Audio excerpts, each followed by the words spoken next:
قرآن مجید نے خود اللہ والوں کی تعریف بیان کی، فرمایا وَعِبَادُ الرَّحْمَنِ الَّذِينَ يَمْشُونَ عَلَى الْأَرْضِ هَوْنًا، فرمایا رحمان کے بندے وہ ہیں جو زمین پر آہستگی سے چلتے ہیں۔ نوجوانوں غور کرو، زمین پر آہستگی سے چلتے ہیں، عاجزی سے چلتے ہیں۔ وَإِذَا خَاطَبَهُمُ الْجَاهِلُونَ قَالُوا سَلَامًا، اور جب جاہل ان سے گفتگو کرتے ہیں تو بحث نہیں کرتے بلکہ سلام کر کے گزر جاتے ہیں۔ یہ سارے پیسوں والے بھائی اپنی اپنی جگہ پہ تشریف رکھے جی۔ پیسوں والی تو کافی جگہ رستے میں آئی تھی، ہم پیسے لینے تھوڑی آئے، ہم تو دعا لینے آئے ہیں، اور دعا دینے والے ہمارے ساتھ بیٹھے ہوئے ہیں، سب اطمینان سے بیٹھے۔ بڑی مہربانی آپ کی، بالکل جو بات ہو رہی ہے اس کو سنیں توجہ کے ساتھ، اس میں خلل پیدا ہوتا ہے۔ پھر آپ کو پتہ ہے نا، مطلب فرنٹ سیٹیں نوٹوں والے لے لیتے ہیں، تو پھر نعت خواں بیچارے کی بھی مجبوری ہوتی ہے اس کا نام یاد کرنا، دو چار شعر اس کے نام کرنا۔ تو یہ کام نہ کرے، آپ مہربانی کریں، بات سنیں، سانو تخت ہزارے دی لوڑ کی،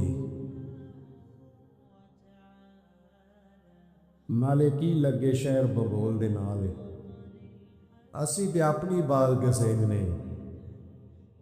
سانو کی لگے کسی اور دے نال۔ اب مہربانی کریں، آپ بات سنیں، بات اللہ والوں کی ہو رہی ہے، آپ بیچ میں نوٹ لے آئے، یہ کدھر جا رہے؟ سنیں اور غور کریں۔ وَعِبَادُ الرَّحْمَنِ الَّذِينَ يَمْشُونَ عَلَى الْأَرْضِ هَوْنًا، رحمان کے بندے زمین پر آہستگی سے۔ یہ آہستگی کیسے پیدا ہوتی ہے؟ جب بندہ وزادار نہیں ہو جاتا، اس سے سارا چھچھورا پن نکل جاتا ہے۔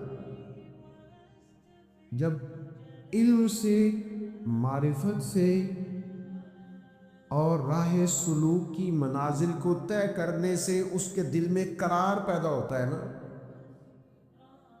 اللہ کرے آپ موبائل کم دیکھیں، میری بات زیادہ سنیں، آمین تو کہیے گا۔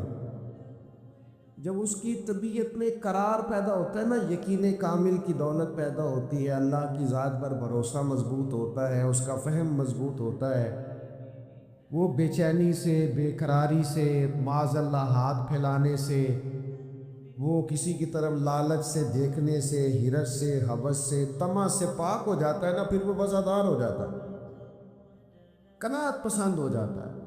پھر اس کے لب و لہجے میں آپ کو کہیں بے چینی نظر نہیں آتی، تڑپتا، سسکتا، شہرت کا بھوکا، مال کا بھوکا، کہیں نہیں وہ نظر آتا۔ جب وہ وفادار ہو جاتا ہے تو پھر ذرا آہستہ آہستہ چلنا شروع کر دیتا ہے، پھر اس کی طبیعت میں ٹھہراؤ پیدا ہوتا ہے، ٹھہراؤ، کوئی شوق نہیں ہوتا، وہ کوئی چل نہیں ہوتا، کہیں اس کی طبیعت کے اندر آپ کو کوئی ایسی چیز نہیں نظر آتی جس سے محسوس ہو کہ یہ کہیں الجھ سا گیا۔ بھائیو، اللہ کے بندے آہستگی سے چلتے ہیں، پردبار ہوتے ہیں، وزادار ہوتے ہیں، ان کی طبیعت میں ٹھہراؤ۔ یہ جو آج بے چینی ہے، بے قراری ہے، نوجوانوں کی ٹوکتی بکھرتی سوچیں ہیں، وسوسوں کے غلبے ہیں، پتہ نہیں کیا ٹھیک ہے، پتہ نہیں کیا غلط ہے، پتہ نہیں کون درست کہہ رہا ہے، پتہ نہیں کس کی بات ٹھیک ہے۔ اللہ کا بندہ جب ان ساری باتوں سے نکل کے یقین کی دولت پہ چلا جاتا ہے، پھر وہ ذرا آہستہ آہستہ چلنا شروع کر دیتا ہے۔ نبی کریم علیہ السلام کی طبیعت بڑی بردبار تھی، حضور میں بڑا حوصلہ تھا۔ آج نہ ہم بردبار نہیں،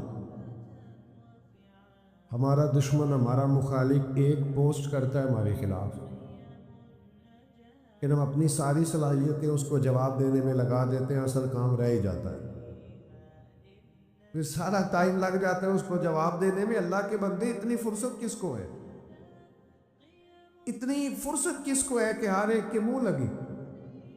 آپ میں بردباری، ٹھہراؤ، حلم، رکنا، ٹھہرنا، سخت ترین بھی اگر کوئی شخص آپ کے ساتھ بات کرے تو آپ بردبار بنے، تھوڑا سا نہ ہنس کے ٹالنے کا مزاج بنائیں۔ اگر سب کی سطح پہ اتر کے ان سے بات کرو گے تو آپ کا کوئی معیار نہیں رہے گا زندگی میں۔ تھوڑا سا نا، مشکات میں حدیث ہے، اب اتنے سارے بزرگ بیٹھے ہیں، اللہ قاری صاحب بھی تشریف فرمائے، اب میں کوئی یہاں حوالہ پیش کروں گا تو وہ بھی بڑا عجیب لگے گا ان بزرگوں کے سامنے، تو مطلب کیسا دستور زبان بندی ہے تیری محفل میں کہ بات کرنے کو ترستی ہے زبان میری۔ چلو میں کسی سے کوئی دو باتیں ادھار لے کے کر دیتا ہوں۔ اس نے کہا تھا کہ انہی کے مطلب کی کہہ رہا ہوں، انہی کے مطلب کی کہہ رہا ہوں، بس زبان میری ہے بات ان کی، اور انہی کی محفل سوارتا ہوں، چراغ میرا ہے رات ان کی۔ دو چار باتیں عرض کرنی، آپ تھوڑا توجہ فرمائیں۔ ایک صحابی نا بڑے پریشان ہو کے اور بڑی تکلیف میں اور بڑے درد سے آئے اور آ کے عرض کی، یا رسول اللہ صلی اللہ تعالی علیہ وسلم، کفار تو آپ کا نام بگاڑ بگاڑ کے اب آپ کو برا بھلا کہتے ہیں، معاذ اللہ ثم معاذ اللہ۔ اس کو سمجھیے گا، آپ کا کیا خیال ہے؟ چڑھانے والا زیادہ خطرناک ہوتا ہے کہ چڑ جانے والا؟ آپ چڑنا چھوڑ دیں، لوگ چڑھانا چھوڑ دیں گے۔ وہ میں ایک دفعہ گاڑی سے اترا اپنے شہر میں اور محفل میں گئے، دوبارہ بیٹھنے لگے تو پیچھے سے ایک صاحب نے آواز کسی کرنے لگے، اور ملا دیو۔ تو وہ اکیلا تھا، ہم چار تھے۔ جب میں نے پلٹ کے دیکھا تو ڈر گیا، پریشان ہو گیا۔ میں نے آواز دی، میں نے کہا بھائی بات سننا۔ تو وہ ڈر رہا، تو میں نے کہا پریشان نہ ہو، کچھ بھی نہیں کہیں گے، وہ جو کہا ہے وہ ایک دفعہ اور کہہ دو۔ تمہارا کیا خیال ہے؟ میلاد والے ہونا کتا نہ ہے، یہ تو ہمارا فخر ہے۔ تو جگ دے باغ اسی ہے نا میلاد والے، جے کر یار دے نام دا ملے مینا۔ ہاں ان چولی پا لیے پنجے سٹیے نا، جے کر یار دے نام دی ملے سولی، پھر جھوٹا جھوٹ لیے پیچھے ہٹیے نا۔ تو دو دفعہ نہیں، تو 100 دفعہ کہے تو ہمارا ناز ہے۔ ہم چڑھنا کس بات سے بھائی؟ ہم نے تو ناز کرنا ہے، جو چیزیں باعث فخر ہے ان پر فخر کرے۔ یہ سنیں، مشکات کی حدیث عرض کر رہا ہوں۔ عرض کی، یا رسول اللہ صلی اللہ تعالی علیہ وسلم، وہ آپ کا نام معاذ اللہ بگاڑ بگاڑ کے لیتے ہیں، وہ کہتے ہیں اگر ہم نے محمد ہی مان لیا تو محمد کا مان ہے تو جس کی بار بار تعریف کی رہا ہے، تو اگر آپ محمد مان لیں تو تنقید کیسے کریں گے؟ آپ کی زیادہ توجہ ہے نا میری بات پر۔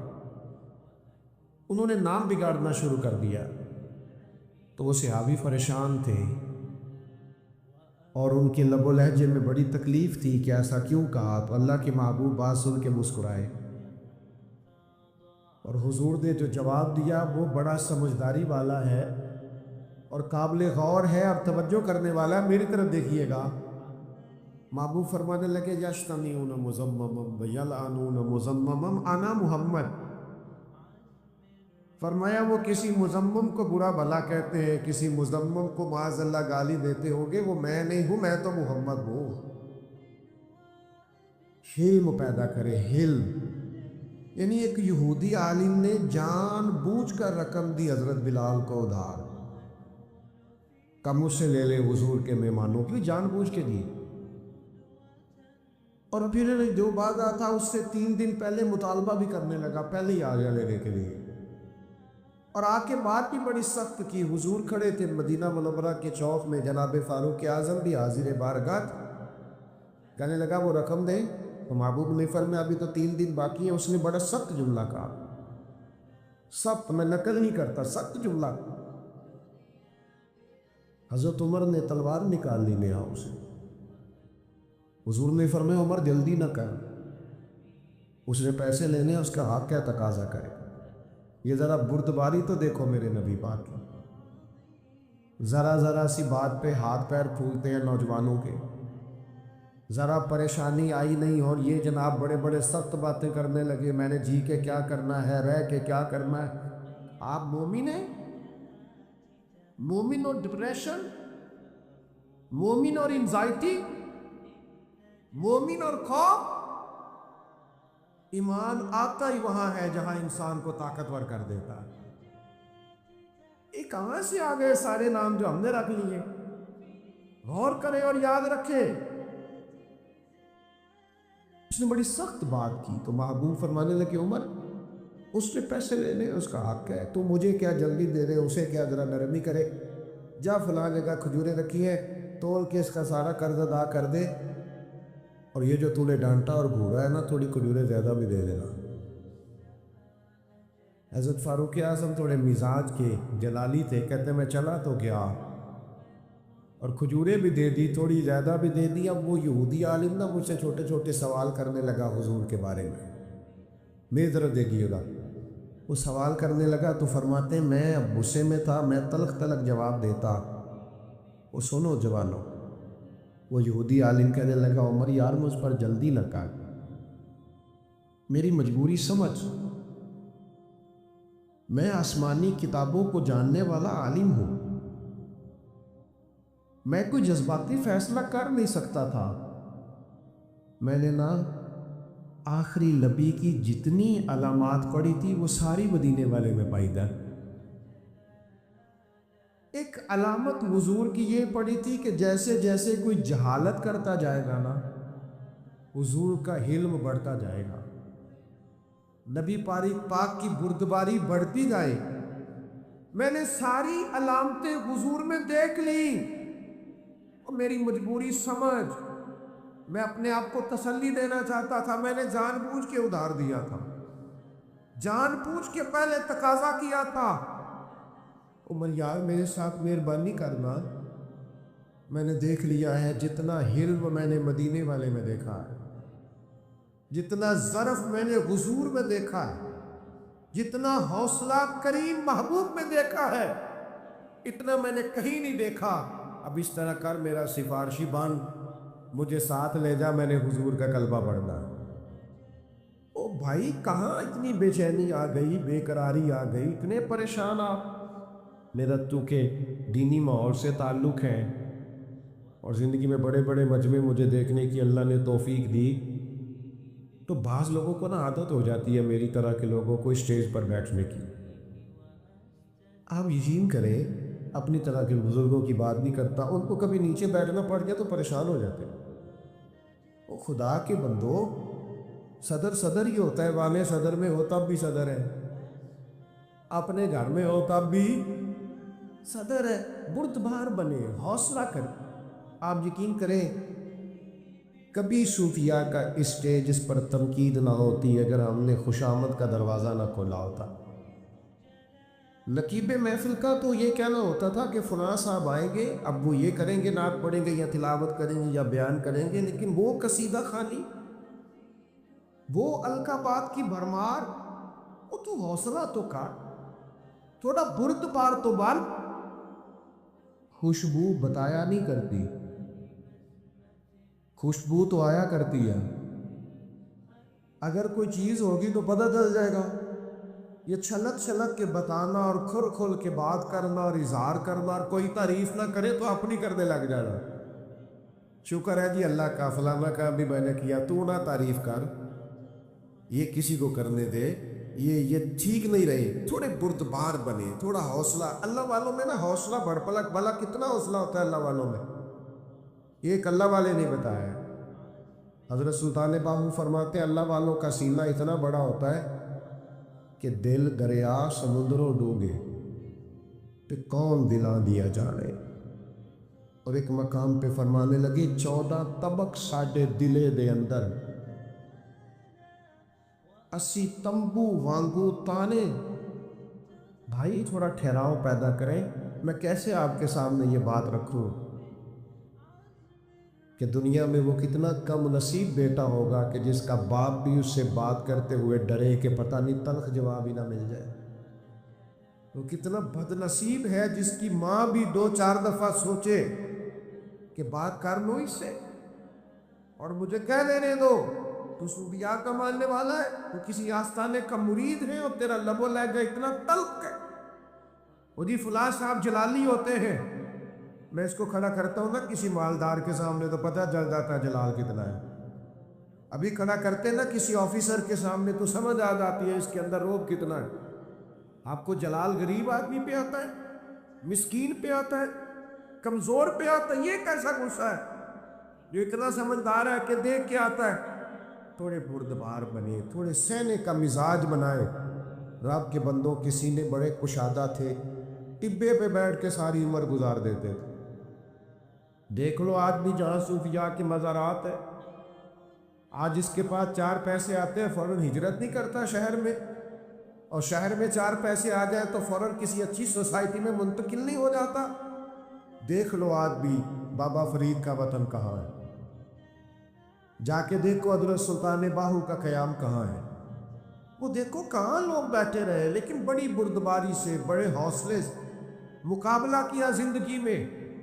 اور پھر لوگ آئیں گے الجھانے کے لیے، جاہل آئیں گے، ہر بات میں کہنا کہ میں بحث کروں گا، ہر معاملے میں کہنا کہ جناب آ جاؤ بات کر لو۔ اللہ کے بندے اس سے تو وقار کمزور ہو جائے، ہر شخص تو اس قابل نہیں ہوتا اس کے سوال کا جواب دیا جائے۔ وَإِذَا خَاطَبَهُمُ الْجَاهِلُونَ قَالُوا سَلَامًا، جاہلوں سے گفتگو ہو تو ان سے بحث نہیں ہوتی، ان کو تو سلام ہوتا ہے۔ وہ ایک درویش سے لکھا ہے، گدھے اور گھوڑے کی بحث ہو گئی تھی۔ گدھے اور، توجہ تو میرا خیال ہے آپ کی میری بات پر، گدھے اور گھوڑے۔ گھوڑا کہتا تھا آسمان کا رنگ کالا ہے، نیلا ہے، اور گدھا کہتا تھا کالا ہے۔ آجو گدھا، وہ کہتا تھا کہ رنگ کالا ہے۔ وہ گھنٹوں بحث ہوتی رہی، بالخصوص یہ سمجھانے کے لیے مثال ہے، بالآخر وہ مقدمہ شیر کی عدالت میں چلا گیا۔ شیر نے دونوں کی بات سنی اور شیر کہنے لگا کہ آسمان کا رنگ تو نیلا ہوتا ہے، بات گھوڑے کی ٹھیک ہے، لیکن گھوڑے کو عمر قید کی سزا بھی ہے۔ اس نے کہا بادشاہ یہ بھی تاریخ کا انوکھا فیصلہ ہے کہ بات بھی میری ٹھیک ہے اور سزا بھی مجھے ہی ہے۔ کہنے لگا سزا اس بات کی نہیں کہ بات تیری ٹھیک ہے، سزا اس بات کی ہے کہ تو نے گدھے سے بحث شروع کر دی۔ تمہیں کہ نہیں پتا گدھا ہے، گدھوں سے بحث، تو گدھے سے بحث کرنا ہے، کیسا نادان آدمی۔ گدھوں سے بحث اللہ کرے آپ کو سمجھ آئے۔ بھئی علماء کریں گے ایک حق کے لیے کبھی بات کرنی، ہم ہر وقت الجھے رہیں۔ مذہب کو دنیا میں بحث کے لیے نہیں آئے، عمل کے لیے آئے۔ آپ عمل کا رستہ کھولیں، آپ دیکھیں آپ کے لیے قابل عمل کون سی چیز ہے، اس پر عمل کریں، بحث نہیں، الجھاؤ نہیں، ہر بات کے اندر گفتگو نہیں۔ اگر آپ پڑھے لکھے بھی ہیں، دلائل بھی رکھتے ہیں، آپ کے پاس بڑی بڑی براہین ہے، تو ٹھیک ہے بھائی سارا کچھ ہوگا، لیکن یہ اسلحہ، یہ جو طاقتور چیزیں آپ کے پاس ہیں، یہ کسی میدان کے لیے سنبھال کے رکھیں، یہ کبھی کام آئیں گی۔ یہاں بزرگ علماء بیٹھے، ان سے پوچھئے گا، ہمارے جو پرانے اکابر علماء مناظرہ کرتے تھے تو وہ تو دلیل ہی سب سے آخر میں پیش کرتے، پہلے تو سامنے والے کو ٹھکا لیتے تھے، وہ کہتے دلیل آخر میں دینی ہے تاکہ اس کو پھر کوئی جواب ہے۔ آپ سارے ہتھیار ٹائم پہ چلا لیں گے تو آخر میں کیا کریں گے؟ میرے عزیز بردبار بنے، بحث نہیں کرے، اور بلا وجہ تو بالکل نہ کرے۔ اس سے پتہ کیا ہوتا ہے؟ وقت ضائع ہوتا ہے، اور مومن کے پاس سب سے قیمتی چیز اس کا وقت ہوتی ہے۔ وقت کبھی ضائع نہ کرے۔ نبی پاک علیہ السلام نے فرمایا خوبصورت مسلمان وہ ہے جو بے مقصد چیزوں کو چھوڑ دے، مقاصد کے حصول کے لیے جدوجہد کرے، اپنے وقت کو قیمتی اور زرخیز بنائے، اپنے وجود سے زیادہ کام لینے، آگے بڑھنا ہے، جدوجہد کرنی ہے۔ ساری زندگی بیٹھ کے یہی کہتے رہنا فلاں کچھ نہیں کرتا، فلاں کچھ نہیں کرتا، لوگوں کی پگڑیاں کھولتے رہنا اور کہنا فلانے نے بھی کچھ نہیں کیا۔ اور بھائی شکوہ ظلمت شب سے تو کہیں بہتر تھا اپنے حصے کی کوئی شمع جلاتے جاتے۔ ہم کوئی اپنی ڈیوٹی نہ کریں، کوئی اپنا کام نہ کریں۔ یہ شہر کے ساتھ ایک گاؤں ہے، تو اگر یہاں کسی نے ڈیرا لگایا، کسی درویش نے ڈیرا لگایا تو میلہ لگ نہیں گیا۔ ارے میں گسارو سویرے سویرے خرابات کے گرد پھیرے بپھیرے، کبھی اس طرف بھی گزر کر تو دیکھو بڑی رونقیں ہیں فقیروں کے ڈیرے۔ اگر کوئی کہیں ڈیوٹی کرتا ہے تو میلہ لگ جاتا ہے۔ تو میرے عزیز بجائے سارا دن یہ کہہ لیں کہ فلاں نے کچھ نہیں کیا، فلاں نے کچھ نہیں کیا، تو چلو کسی نے نہیں کیا آپ کر لیں، ہمت کریں، جدوجہد کریں، آگے بڑھیں، رستہ کھلا ہے، واضح ہے، الجھاؤ نہیں، پیسے نہیں، بلا وجہ نہیں۔ آئیں گے لوگ، بڑی بڑی سخت بات کریں گے، بڑی بڑی تلخ بات کریں گے۔ انسان کے پڑھا لکھا ہونے کا اور سمجھدار ہونے کا پتہ ہی تب چلتا ہے جب اس کی جاہلوں سے بات ہوتی۔ حضرت مولوی شیر خدا رضی اللہ تعالیٰ عنہ فرماتے ہیں عقل کی زکوٰۃ ہی جاہلوں سے گزارا کردہ۔ یہی تو عقل کی زکوٰۃ ہے کہ آپ جاہل کے ساتھ کیسے، میں نے زیادہ باتیں نہیں کرنی، مجھے عصر کا ٹائم ہوتا دکھائی دے رہا ہے۔ میں آپ سے یہ کہنا چاہتا ہوں کہ بردبار بنو، اور یہ جو الجھاؤ ہے نا ذرا ذرا سی بات پہ، ذرا ذرا سی بات پہ الجھ جانا، اس سے باہر نکلو۔ حضرت عمر بن عبدالعزیز رحمۃ اللہ علیہ گزر رہے تھے، لکڑی کے جوتے پہنے تھے، رات کٹائی تھا، 80 تمبو وانگو تانے۔ بھائی تھوڑا ٹھہراؤ پیدا کریں۔ میں کیسے آپ کے سامنے یہ بات رکھوں کہ دنیا میں وہ کتنا کم نصیب بیٹا ہوگا کہ جس کا باپ بھی اس سے بات کرتے ہوئے ڈرے کہ پتہ نہیں تلخ جواب ہی نہ مل جائے۔ وہ کتنا بد نصیب ہے جس کی ماں بھی 2-4 دفعہ سوچے کہ بات کر لو اس سے اور مجھے کہہ دینے دو، تو صوفیاء کا ماننے والا ہے، تو کسی آستانے کا مرید ہے اور تیرا لب و لہجہ اتنا تلخ ہے۔ وہ جی فلاں صاحب جلالی ہوتے ہیں، میں اس کو کھڑا کرتا ہوں نا کسی مالدار کے سامنے تو پتہ چل جاتا ہے جلال کتنا ہے۔ ابھی کھڑا کرتے نا کسی آفیسر کے سامنے تو سمجھ آ جاتی ہے اس کے اندر روب کتنا ہے۔ آپ کو جلال غریب آدمی پہ آتا ہے، مسکین پہ آتا ہے، کمزور پہ آتا ہے؟ یہ کیسا غصہ ہے جو اتنا سمجھدار ہے کہ دیکھ کے آتا ہے؟ تھوڑے بردبار بنے، تھوڑے سہنے کا مزاج بنائے۔ رب کے بندوں کے سینے بڑے کشادہ تھے، ٹبے پہ بیٹھ کے ساری عمر گزار دیتے تھے۔ دیکھ لو آج بھی جہاں صوفیاء کے مزارات ہے، آج اس کے پاس 4 پیسے آتے ہیں فوراً ہجرت نہیں کرتا شہر میں، اور شہر میں 4 پیسے آ جائیں تو فوراً کسی اچھی سوسائٹی میں منتقل نہیں ہو جاتا۔ دیکھ لو آج بھی بابا فرید کا وطن کہاں ہے، جا کے دیکھو حضرت سلطان باہو کا قیام کہاں ہے، وہ دیکھو کہاں لوگ بیٹھے رہے، لیکن بڑی بردباری سے، بڑے حوصلے سے مقابلہ کیا زندگی میں۔ اور پھر لوگ آئیں گے الجھانے کے لیے، چاہل آئیں گے، ہر بات میں کہنا کہ میں بحث کروں گا، ہر معاملے میں کہنا کہ جناب آ جاؤ بات کر لو۔ اللہ کے بندے اس سے تو وقار کمزور ہو جائے۔ ہر شخص تو اس قابل نہیں ہوتا اس کے سوال کا جواب دیا جائے۔ وَإِذَا خَاطَبَهُمُ الْجَاهِلُونَ قَالُوا سَلَامًا، جاہلوں سے گفتگو ہو تو ان سے بحث نہیں ہوتی، ان کو تو سلام ہوتا ہے۔ وہ ایک درویش نے لکھا ہے گدھے اور گھوڑے کی بحث ہو گئی تھی۔ گدھے اور، توجہ تو میرا خیال ہے آپ کی میری بات پر، گدھے اور گھوڑے۔ گھوڑا کہتا تھا آسمان کا رنگ کالا ہے، نیلا ہے، اور گدھا کہتا تھا کالا ہے۔ تاجو گدھا، وہ کہتا تھا کہ رنگ کالا ہے۔ وہ گھنٹوں بحث ہوتی رہی، بالخصوص یہ سمجھانے کے لیے مثال ہے، بالآخر وہ مقدمہ شیر کی عدالت میں چلا گیا۔ شیر نے دونوں کی بات سنی اور شیر کہنے لگا کہ آسمان کا رنگ تو نیلا ہوتا ہے، بات گھوڑے کی ٹھیک ہے، لیکن گھوڑے کو عمر قید کی سزا بھی ہے۔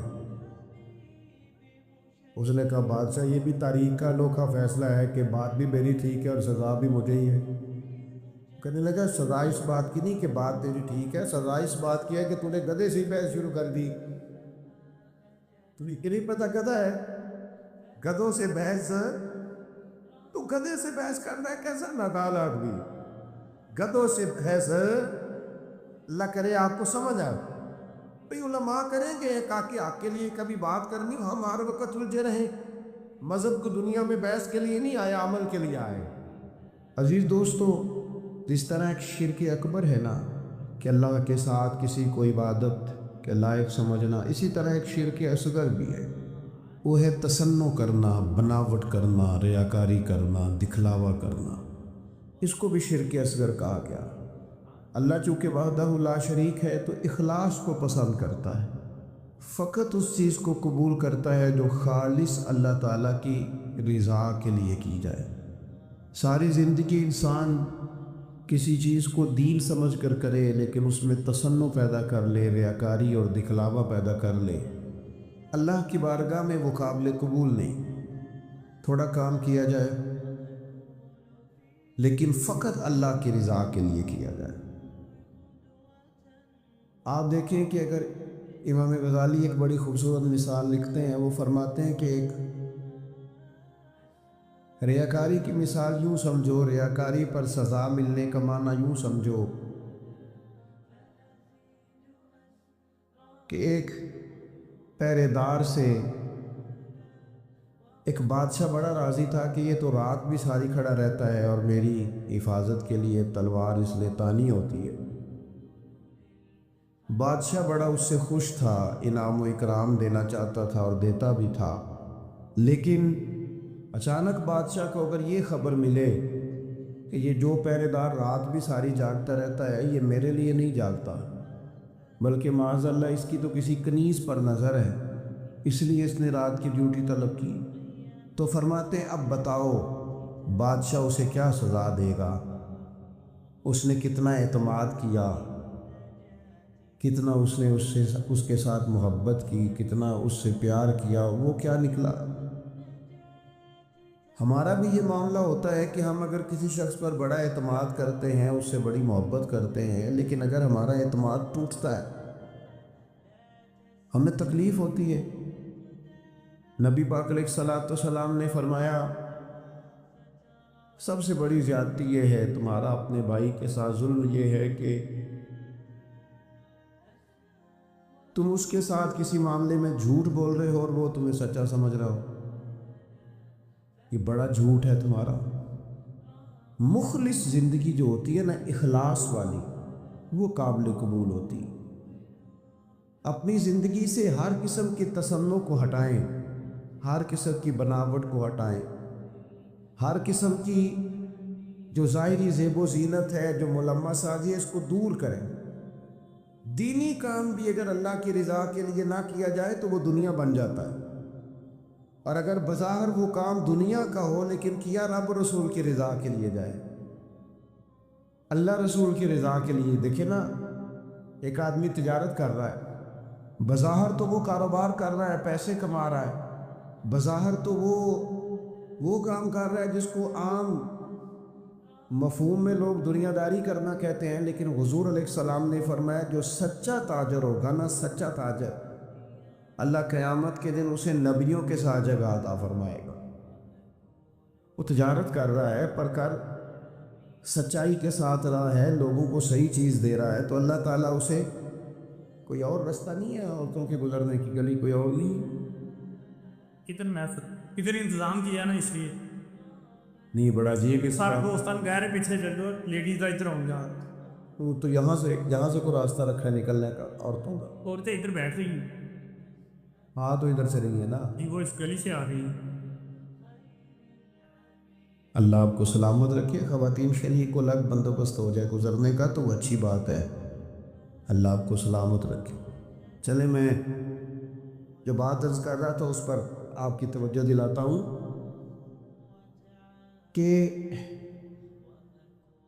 جب انسان کا مزاج یہ ہو کہ وہ اللہ کی رضا کے لیے، اب کوئی آدمی رزق حلال کمانے کو نکلتا ہے، محنت مزدوری کے لیے جاتا ہے، تو لوگ تو یہی سمجھیں گے نا کہ دنیا داری کر رہا ہے۔ ایک شخص نبی پاک صلی اللہ تعالی علیہ وسلم کے سامنے سے گزرا، صحابہ بھی موجود تھے، تو جب وہ گزرا تو بعض لوگوں نے کہا دیکھو یہ کاش اللہ کے رستے میں جد و جہد کرتا، یہ تو دنیا داری کر رہا ہے۔ تو حضور نے فرمایا اگر اپنے بچوں کے لیے رزق حلال کمانے نکلا ہے پھر بھی اللہ کے رستے میں ہی ہے، اور اگر اس لیے نکلا ہوا ہے کہ کسی کے سامنے ہاتھ نہ پھیلانا پڑے تو پھر بھی یہ اللہ کے رستے میں ہی ہے۔ اور فرمایا اگر اس لیے نکلا ہے کہ اپنے بہن بھائی، بال بچے، ماں باپ، دوست احباب کے ساتھ خیر کرے گا تو پھر بھی اللہ کے رستے۔ یعنی بظاہر وہ کام جنہیں لوگ دنیا کا کام سمجھتے ہیں، اگر اس میں بھی رضا الہی شامل کر لی جائے تو وہ کام دین بن جاتا ہے، اور اگر جس کام کو لوگ دینی کام سمجھ کے کریں لیکن اس میں تصنع آ جائے، بناوٹ آ جائے، لوگوں کو ذرا پتہ چل جائے، ذرا میری بھی فوٹو آ جائے، ذرا میرا بھی نام ہو جائے، تو آپ نے دینی کام نہیں کیا، یا آپ نے دنیا داری کی۔ تو اپنی زندگی میں اخلاص، میں اکثر دوستوں سے کہتا ہوں کہ میاں بیوی